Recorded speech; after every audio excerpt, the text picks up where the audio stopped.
Good morning.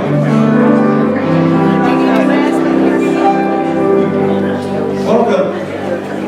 We like to say a lot of things around here, and I know the main part of that is this, whether you're seeking or if you've been part of this for years, whether you're new here or not, you are welcome here. Bring your stuff. Bring your baggage, bring your hurts, bring your pain, bring your joy. Just come be part of this. You are welcome here at Tanner Street Church of God, where Jesus is the subject and always will be the subject. We've got a few things that we want to make sure you are aware of, and so a few things were handed to me and asked if I would share them. And so, announcement-wise, the first thing is this. See these precious babies in the front? One of them is mine. But there's a lot of really cool babies in here. Y'all see them? Stand up. Stand up. You good. Just turn around.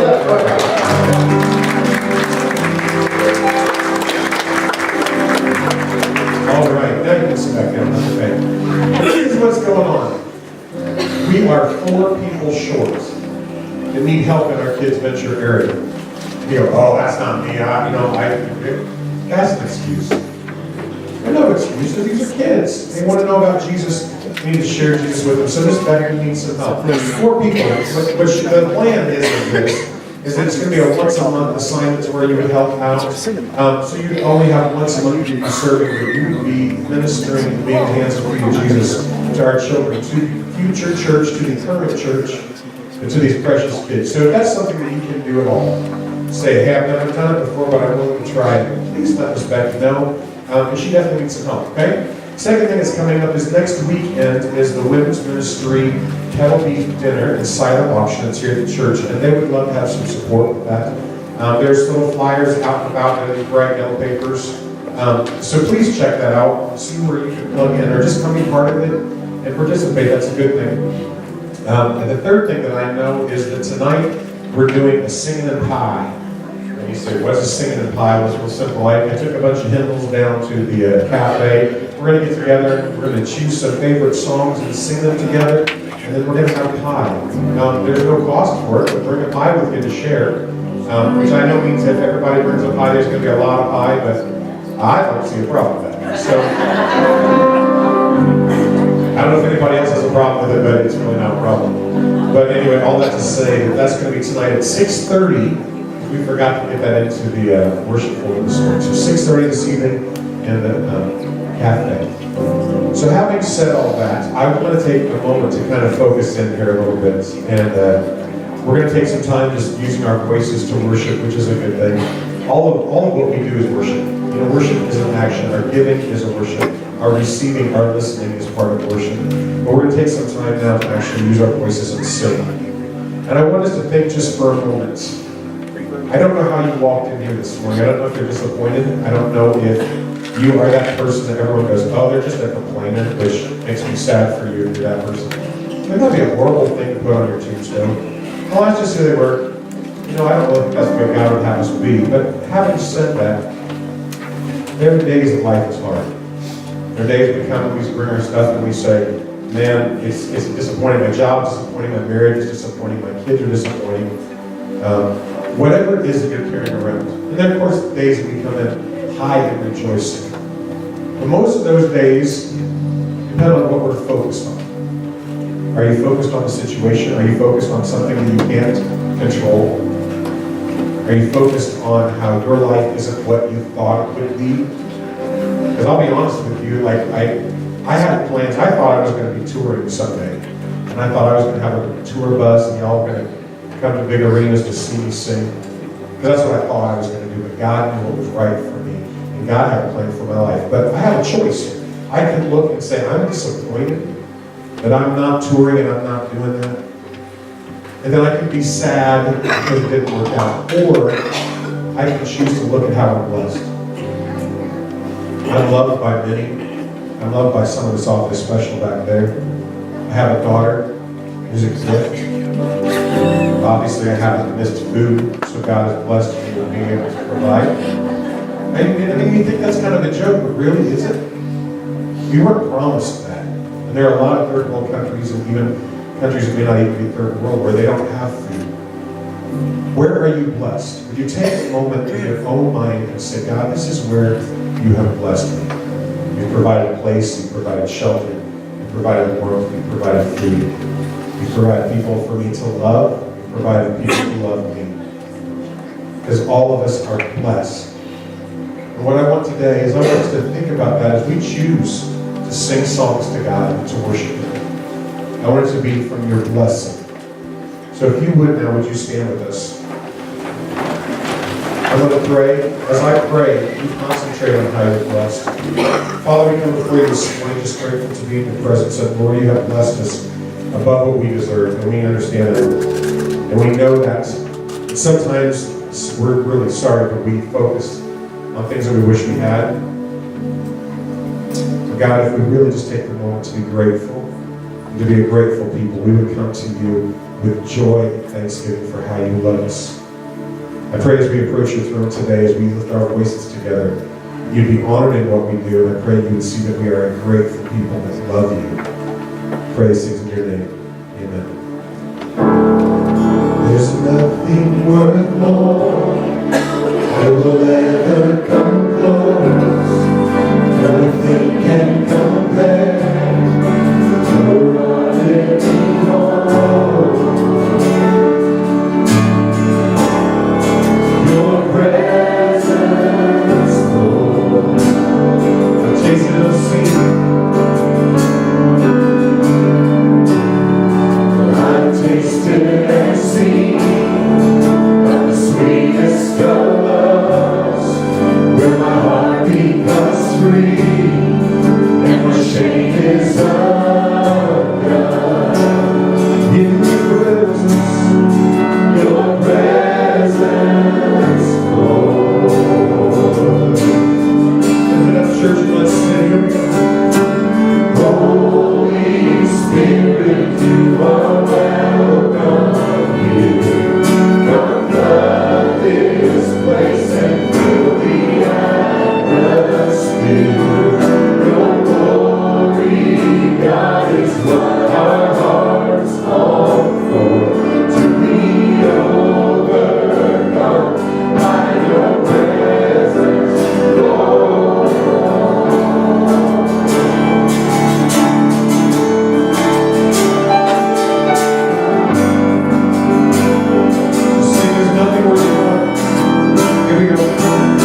You are welcome here. Come flood this place and fill the atmosphere. Your glory, God, is what our hearts long for. To be overcome by your presence, Lord.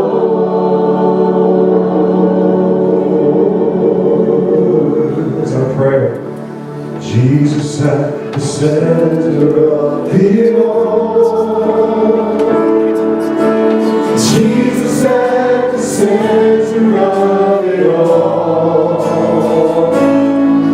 From beginning to the end, it will always be, it's always been you, Jesus. Oh, Jesus. Jesus at the center of it all.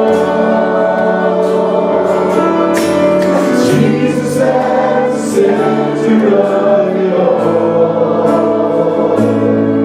From beginning to the end, it will always be, it's always been you, Jesus.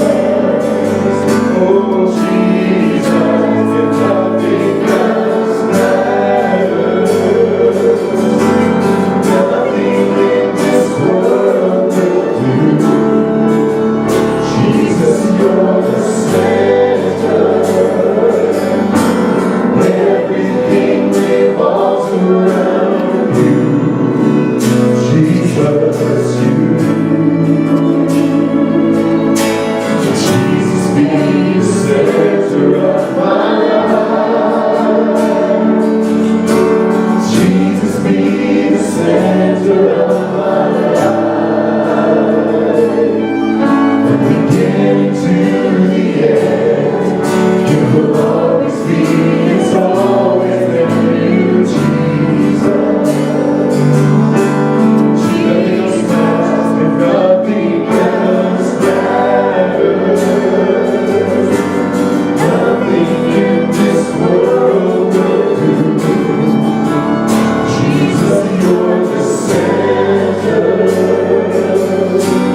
Everything revolves around you. Jesus, you. And from my heart to the heavens, Jesus, be the center. It's all about you. Yes, it's all about you. From my heart to the heavens, Jesus, be the center. It's all about you. Yes, it's all about you. And from my heart to the heavens, Jesus, be the center. It's all about you. Yes, it's all about you. And from my heart to the heavens, Jesus, be the center. It's all about you. Yes, it's all about you. So Jesus, be the center of your church. Jesus, be the center of your church. Every knee will bow, and every tongue shall confess to Jesus.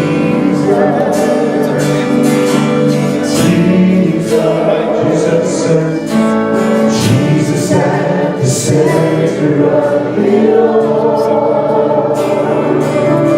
Jesus at the center of it all. From beginning to the end, it will always be, it's always been you, Jesus. Oh, Jesus, all about you, Jesus. Oh, Jesus.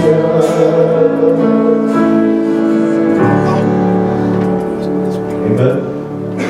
It's all about you, Jesus. Everything we do. Worthy is the Lamb who was slain. Holy, holy is He.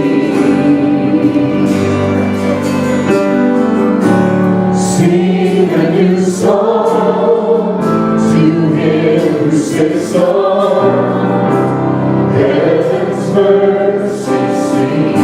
Lift your voice and sing, holy, holy, holy.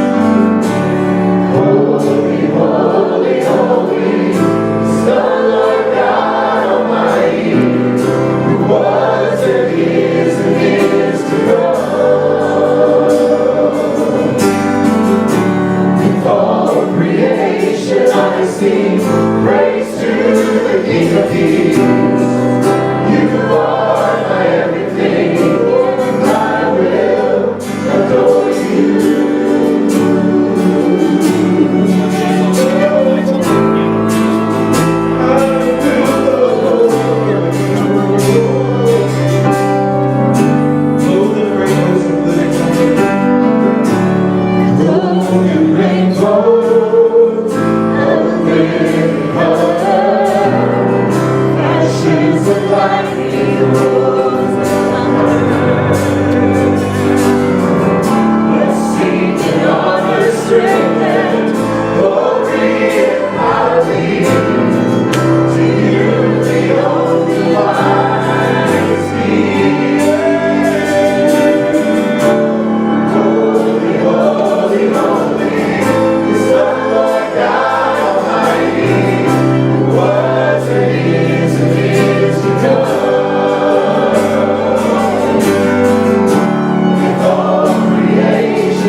Needs to be shared, and these are not my words, so I'll kind of this is from David Jeremiah, who's a speaker and kind of well known as well, but it's not autumn. So as I say some of this, this is not necessarily my story, but I connect. Excuse me. It says this: my childhood autumns in Ohio held precious memories. The fall revival at the church, unpacked in warmer clothing, hot cocoa, harvest moons, fires in the heart. A well-stocked pantry and best of all, football. I loved it. The autumn of life is a strange mixture of nostalgia, blessings, and potential. It yields the harvest of seeds that we've sown throughout life and braces us for colder days to come. When life's autumn arrives, we look back and better understand the way God led us. But we still have work to do, to the best of the fullest. It's a good transition time. Autumn only comes once in the Bible. In Jude 1:2, it says that false teachers are compared to autumn trees without fruit, implying that autumn should be a fruitful season, the most abundant of the year. How can we take advantage of the autumn of life? Seasons come and go, so focus on the God who remains unchanged and unchanging. Lord, you have been our dwelling place in all generations. Before the mountains were brought forth, wherever you have formed the earth and the world, even from everlasting to everlasting, you are God. That's Psalm 91:2. There's a lot of unwelcome change in our world, moral and societal changes bother us. Most when we turn our televisions and glance at magazines. And we're painfully aware our kids are growing up in a world that is far different than the one we knew as children.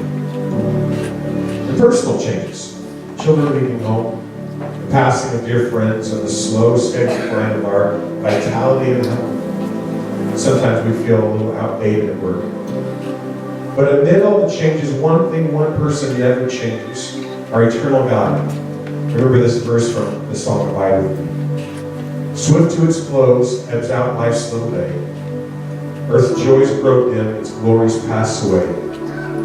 Change and decay in all around I see. O thou who changest not, abide with me. J.I. Packer points out that God does not change. His life is always the same. His character is always dependable. His truth, ways, and purposes do not change. His Son does not change. He's the same yesterday, today, and forever. Hebrews 13:8.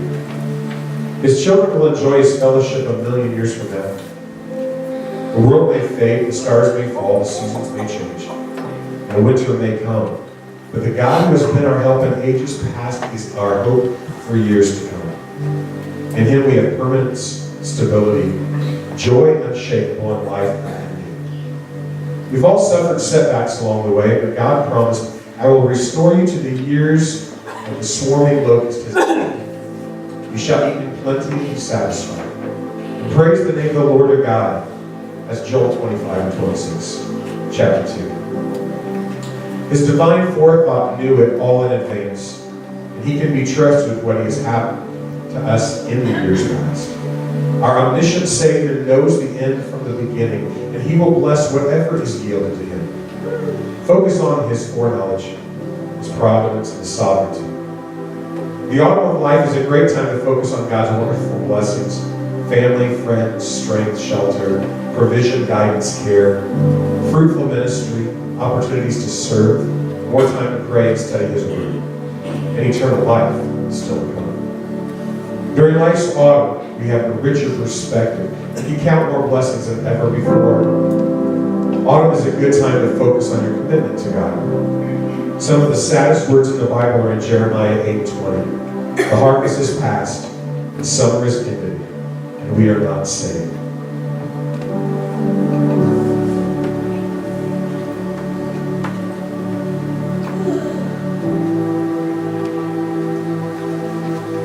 Where are you today? Some of us pretend church. So don't pass it. Autumn is a good time to focus on your commitment to God. I just read that. Yeah. But if you're a follower of Christ, remember to remain close to him during the shifting seasons of life. During autumn, we all know the winter lies ahead, but if winter comes, can spring really be far behind? You know, we have the promise of eternity just by putting our faith and our trust in Jesus. I don't know where you walk through this place. I don't know where you are with God today. But don't walk out of here the same. Let it work with you. If you've never met it, that's what we're about. It's not about singing. It's not about any of the rest of it. It's about worshiping and for you to understand who God is. Check your heart today. Let him speak to you. I thought those words were amazing. I read those a couple weeks ago and thought, man, what a good reminder. for us to always put our faith and our trust in Him. Somebody say amen to that? I got another song that I want us to sing. It just kind of came back to me, and I thought with Thanksgiving approaching, we should be grateful to who He is. So we'll put the words up on the screen, and from a grateful heart, sing these words to Him, would you? Jesus, we just want to thank You. Jesus, we just want to thank You. Jesus, we just want to thank You. Thank You for being so good. We want to praise You. Jesus, we just want to praise You. Jesus, we just want to praise You. Jesus, we just want to praise You. Praise You for being so good. Oh, Jesus, we just want to tell You. Jesus, we just want to tell You. Jesus, we just want to tell You. We love You for being so good. Savior, we just want to serve You. Savior, we just want to serve You. Savior, we just want to serve You. Serve You for being so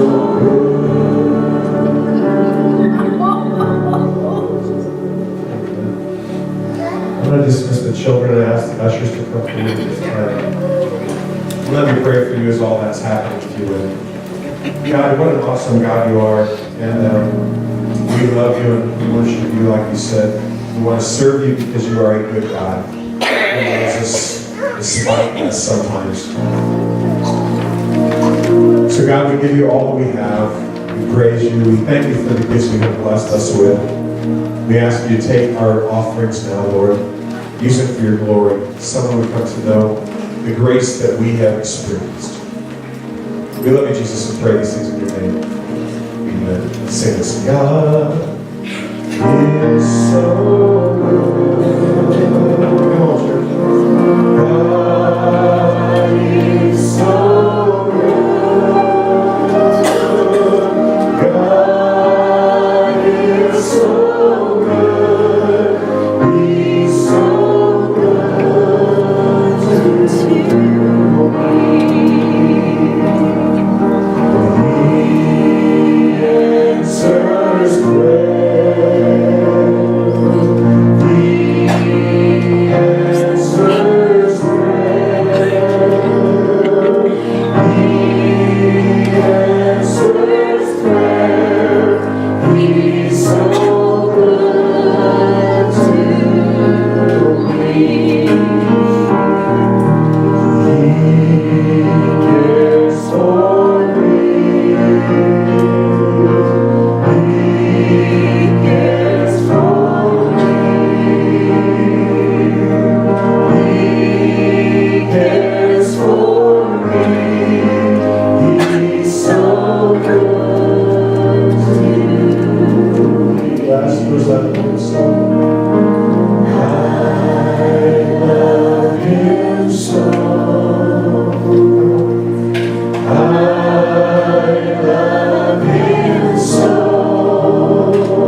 scantily covered on the pillows. She was leaning on her elbow, and fake smile, and her hair was all disheveled, and she was gazing up as she watched the man finish putting on his robe over his shoulders. And when he looked down, she turned up her head and talked in hushed words. Hey, thanks for the evening. Great gal. Hope to see you real soon. But, if I pass you on the street, I really can't acknowledge you. Oh, I know that, and you're very welcome, as she sort of ran her fingers through her hair. And you always know where to find me. And she finished with a big smile. And the man was fully dressed by this time. All his hair was in place. And he looked down at her, briefly smiled. He turned his head and walked out the door into the night. And once the door was closed, her smile disappeared. And she fell to the pillows on the floor, and she shook her head and she closed her eyes, wondered how could she ever have gotten to this place. And familiar tears soon arrived unwanted.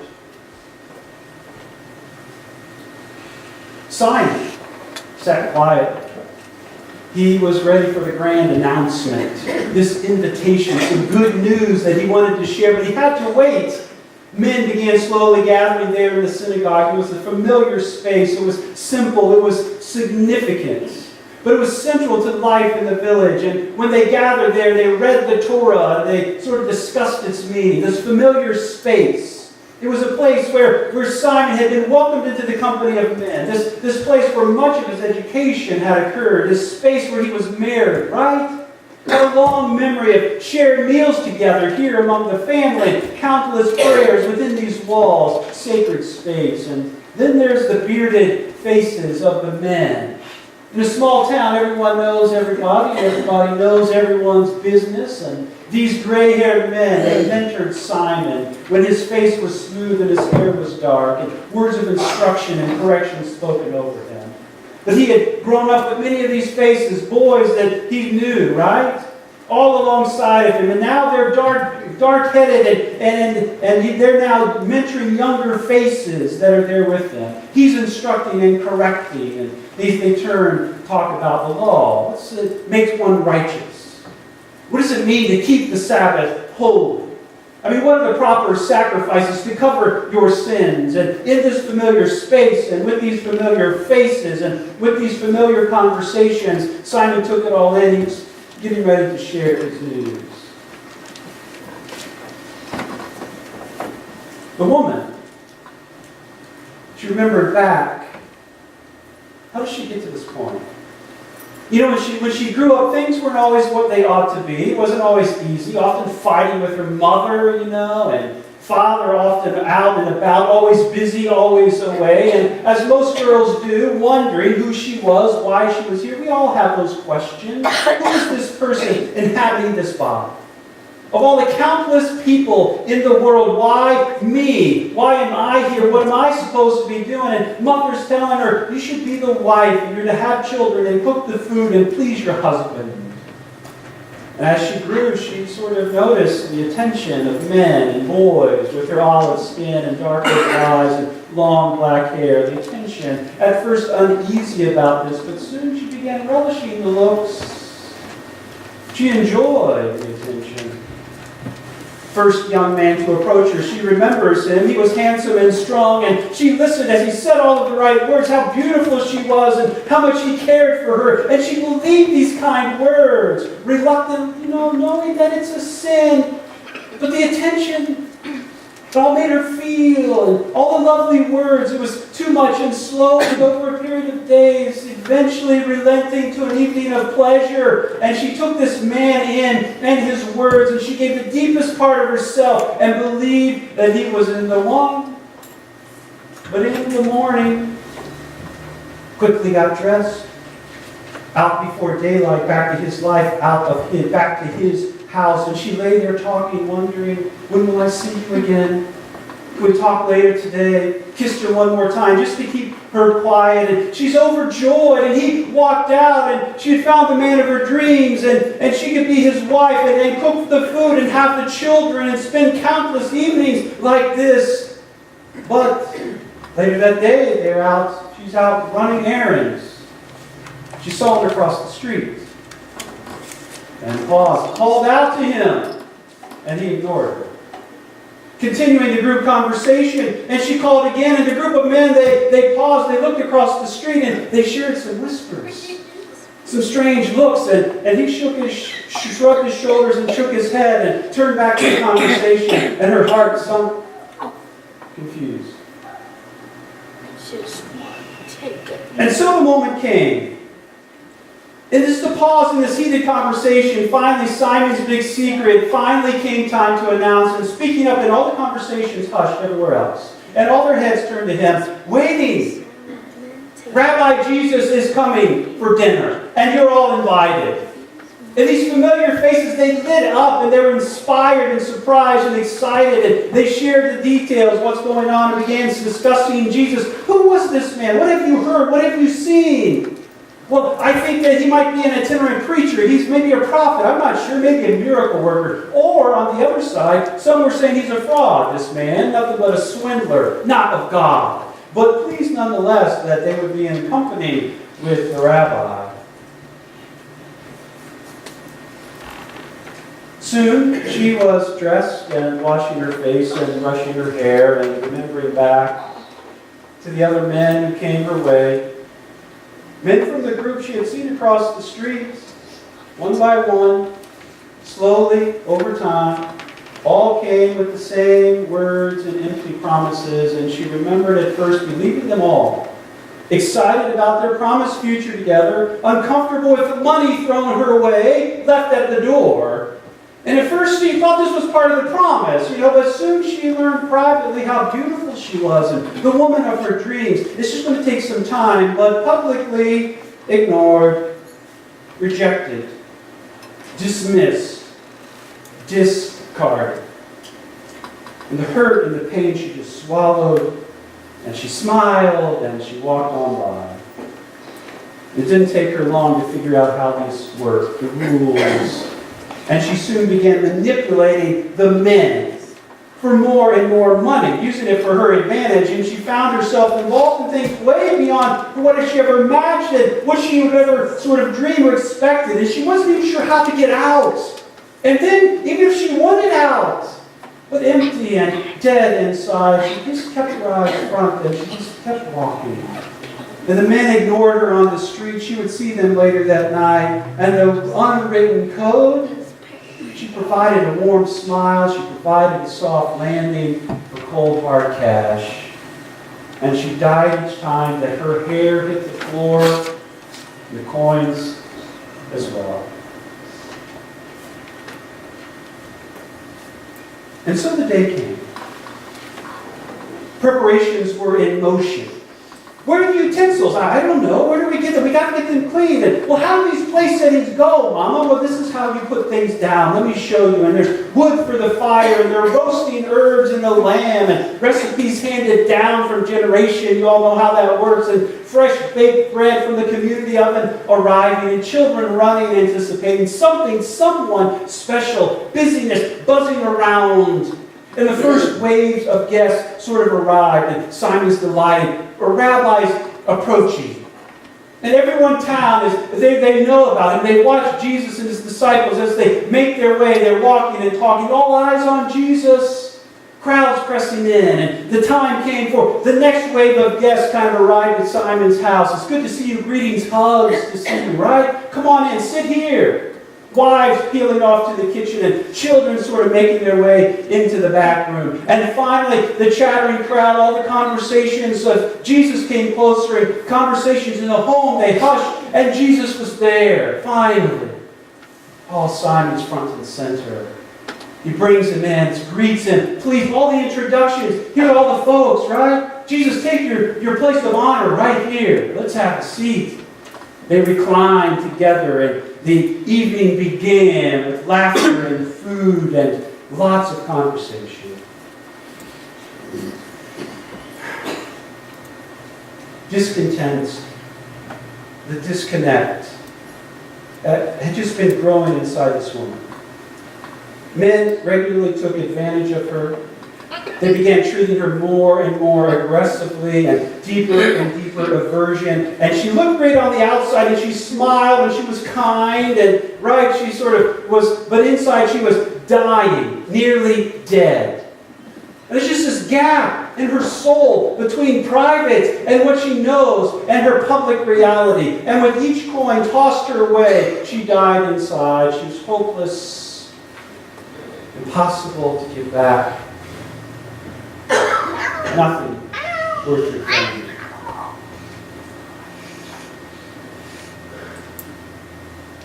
Once, Simon invited Jesus for dinner. And Jesus came, and he arrived, and he took his place, reclining on his left elbow at the head of the table, and feet back here. And Simon and his family or friends would have been along this edge over here, and some other guests here, all on their left elbow, all eating with their right hand. And soon a woman of the street, a sinner, woman of the night, she arrived into this room. Dinners then were a little more public than our dinners are now private. And she made her way to Jesus' feet, and she stood behind Jesus and wept. And she bathed his feet with her tears. And then she knelt and she dried his feet with her hair. And then she began kissing his feet. Kissing his feet. And she broke that jar and anointed his feet with the expensive oil.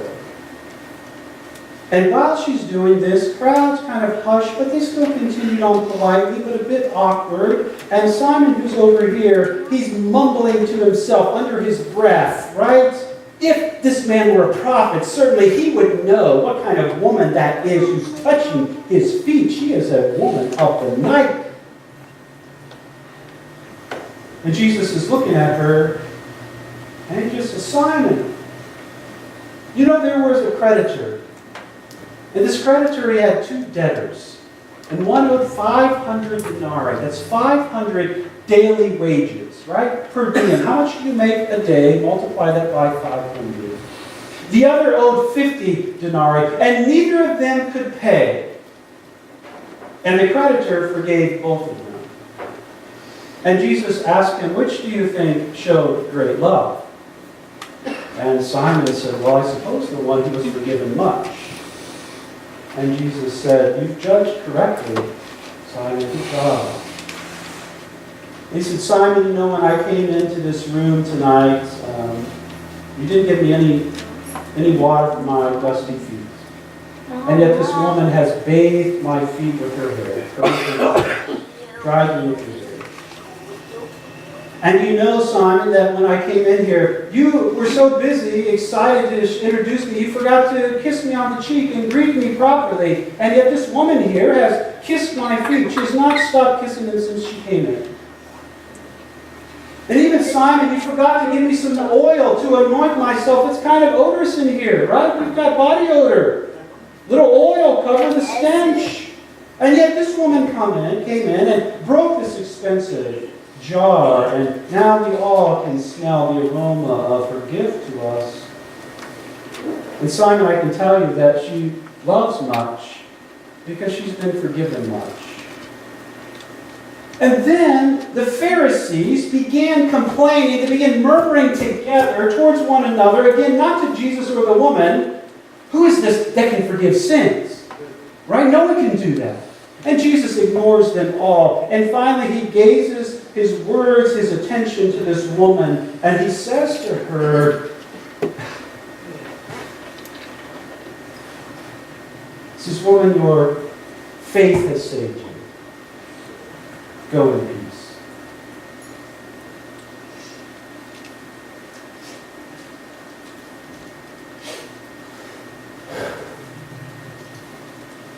Jesus is at this table. Simon is there. Pharisees reclining with him. All of them close at hand. Right? All of them there for a meal. They all come there also with their agenda. Well, who exactly is this man? Right? Let's debate his meaning. Who is this Jesus? And things are fine and dignified until when? Sinful woman shows up, a woman of the night. You know who she is. Things turn awkward all of a sudden. And Simon mumbles under his breath, And soon after all of this event, everyone around the table is murmuring among themselves. They never talked to Jesus. These people never talked to this woman. The woman comes in and she stands behind Jesus' feet. She never says a word. She never says a word. She just comes and weeps. Bathing his feet.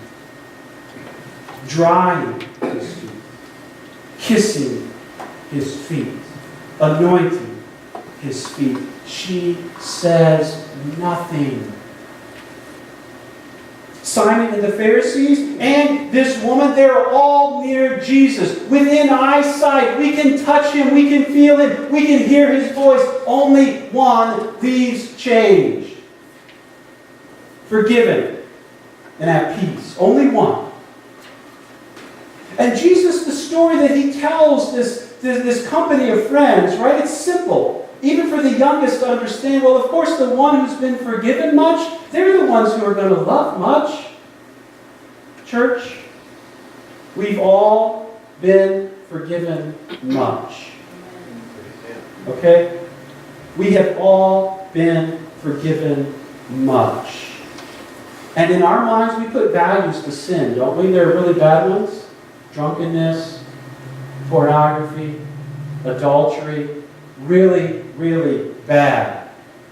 But hurtful half-truths, gossip around the table, not even speaking to Jesus or this woman, sloth and gluttony and gossip, well, those aren't so bad. In God's eyes, sin is sin. Oh, good. Right? Sin is sin. And we have all fallen way short of what God wants for us. How many are righteous? None. No, not one.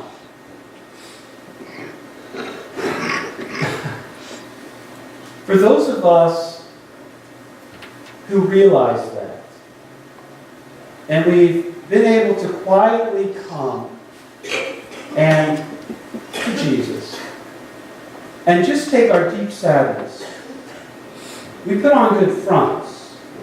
But just to take the grief that we have beyond words, to take our fears and to take our sin, our silent sorrows to Jesus. For those of us who have mustered the courage, just approach Jesus and weep.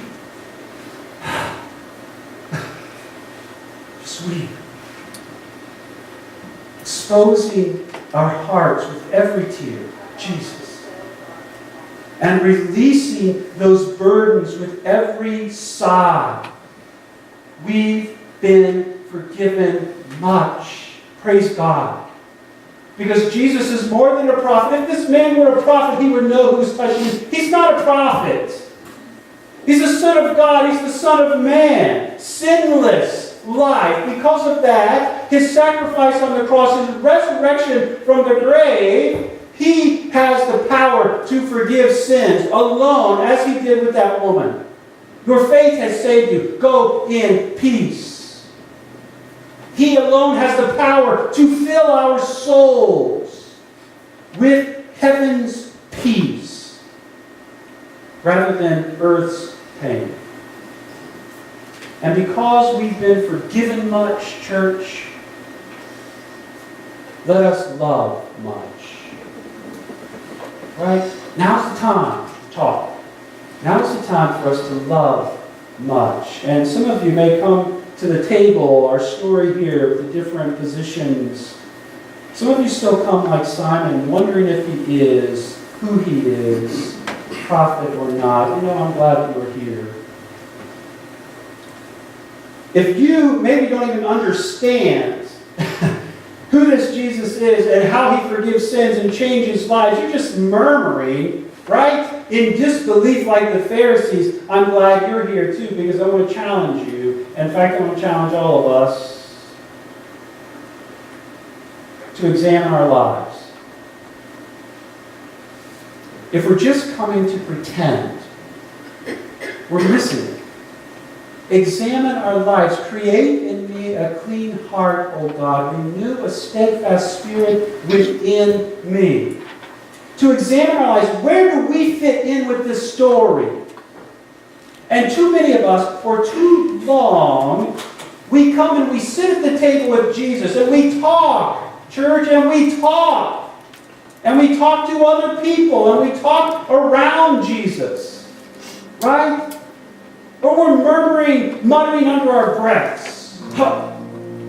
Too many of us, for too long, we have come to the table with Jesus, and we're like the Pharisees, and we see Him change lives right before us, but we're just murmuring among our fellow believers, right? And too few of us in the church, too few of us have stood silently at the feet of Jesus, weeping. No words. Just weeping. Because we all carry such heavy burdens. Just weeping. We all live in so much darkness, hiding, exposing to His light, weeping, and knowing peace. Because coming to Jesus, just coming to Him and surrendering it all, your faith has saved you. Go in peace. I need to hear that, church. I need to hear it. My faith. I can know forgiveness. I can be forgiven. And I can leave this place changed.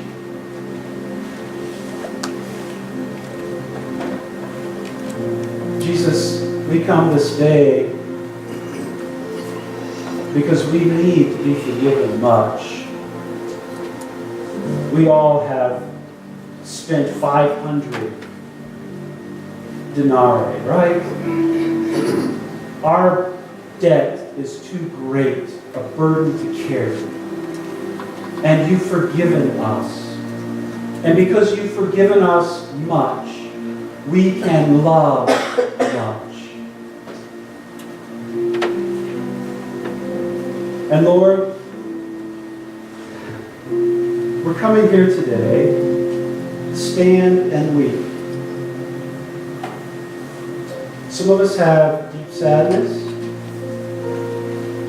Some of us grieve lost time and wasted years. Some of us have been running too long and we're tired.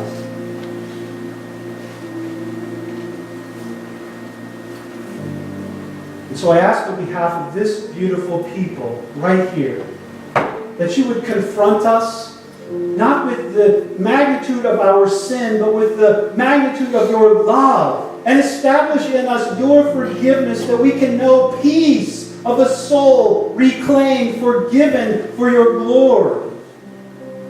And Lord, for all those in this room here today that have sat so close to you, mumbling and murmuring at your grace and forgiveness and talking and talking and talking, I pray that you would give us eyes, that you would open us and give us courage to switch positions,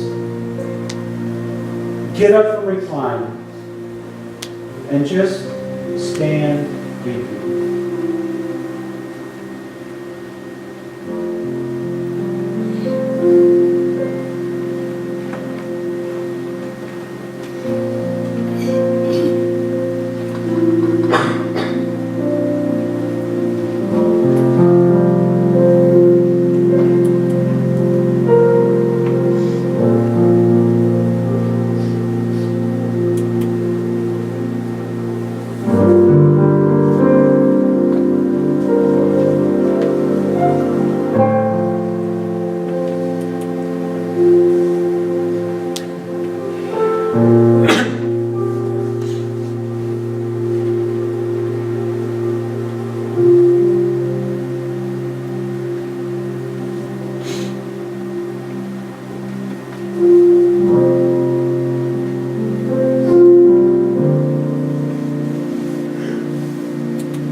still and know that I am God. Be still and know that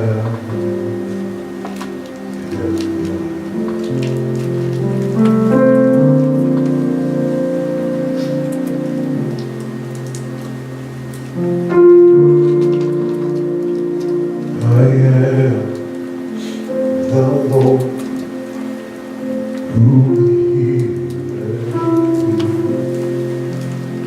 I am the Lord who healeth thee. I am the Lord who healeth.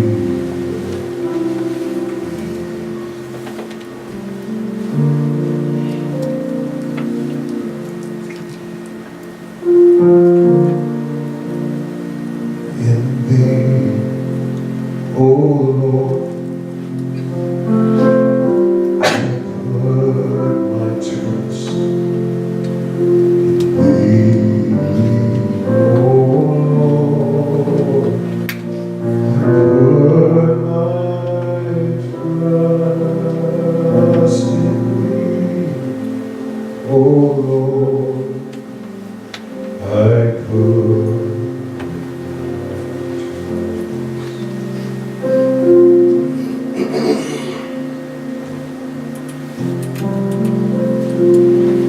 I was handed a note from Debbie Wilburn today, right before worship began, and she said, can we pray for Alexis, granddaughter, who, if I understand correctly, Debbie has suffered some in this life, even as a young child and growing. And she's having surgery again this Thursday.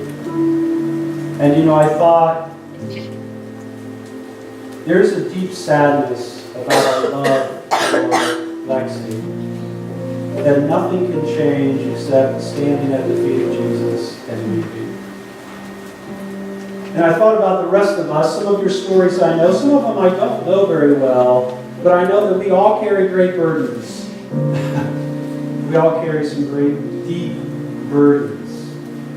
And I think in this life, people call Christian hypocrites because our outside doesn't really match our inside. I don't know if that's the case because I don't know where else in this world a community of faith comes together, a group of people come together and actually tell the truth to God. I need God's help. This is not going well. Everywhere else we put on a face and a front to make sure everybody knows that we're okay. But here in this space is one place where we can come and say, Jesus, I got no more words. No more words. But I got burdens. And I need you. So as we sing just a little bit more, let's just stay remaining here at the feet of Jesus, praying the burdens you carry, the dark sin that you're hiding. And I pray that you will know the great forgiveness, that you can forgive much and to love much. Be still and know that I am God. Be still and know that I am God. Be still and know that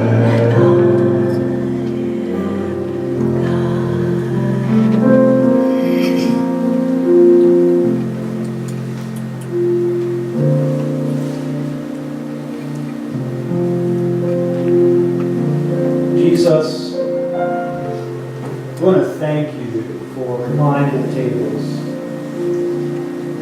for letting women of the street, women of the night, sinners like me, anoint your feet. And Lord, we've come here this day for no other purpose than to be with you, to sit at a table with you and enjoy your presence, to know the glory, Lord. And many of us come with deep sadness and burdens to bear. We don't know how to get out. But we come to you. We trust that you are speaking to the depths of our human soul, and that you are the one who's bringing peace. Bringing peace. And as we leave from this place today, from the quiet of this sanctuary, the warmth of your glory, Lord, go with us. Go with us, Lord, we pray. Bring us home again as we gather. And as we're out in this crazy world, remind us that your love goes with us there, that you are always near. And because of that, we can accomplish great things. We love you, we give you praise, we give you honor. It's in the name of our Savior that we pray, in the power of the Spirit that we go.